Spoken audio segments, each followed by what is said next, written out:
गजलक्ष्मी व्रत, जिसे महालक्ष्मी व्रत भी कहा जाता है, हिंदू धर्म में विशेष महत्व रखता है। यह व्रत भाद्रपद शुक्ल अष्टमी से शुरू होकर 16 दिनों तक चलता है।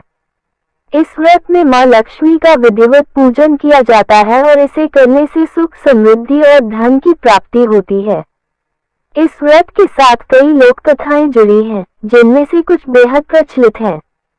महाभारत काल की एक कथा इस व्रत के महत्व को विस्तार से बताती है। महाभारत काल से जुड़ी महालक्ष्मी व्रत कथा। महाभारत के समय की यह कथा तब की है जब महर्षि वेदव्यास हस्तिनापुर का भ्रमण कर रहे थे। हस्तिनापुर के महाराज धृतराष्ट्र ने उन्हें अपने महल में पधारने का आमंत्रण दिया।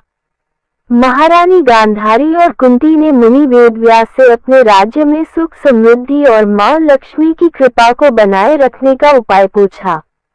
मुनि वेदव्यास ने उन्हें सुझाव दिया कि यदि वे अपने राज्य में स्थायी सुख, समृद्धि चाहते हैं, तो प्रतिवर्ष भाद्रपद माह की अश्विनी कृष्ण अष्टमी को महालक्ष्मी व्रत का पालन करें।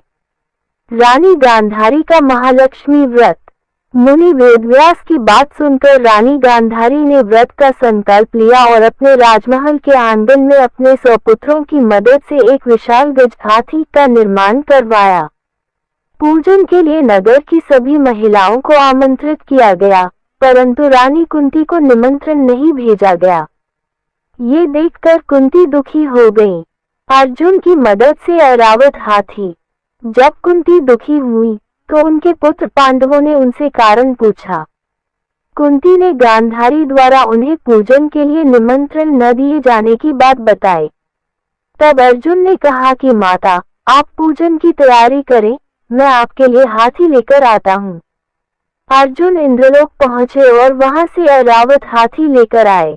जब नगर की महिलाओं ने सुना कि रानी कुंती के महल में स्वर्ग से ऐरावत हाथी आया है, तो ये खबर पूरे नगर में फैल गई। महालक्ष्मी का पूजन। नगर की सभी विवाहित महिलाएं कुंती के महल में एकत्र हुई और विधिवत महालक्ष्मी का पूजन किया। इस कथा का महत्व यह है कि इस व्रत में 16 बार कथा कही जाती है और प्रत्येक पूजन सामग्री भी 16 बार चढ़ाई जाती है।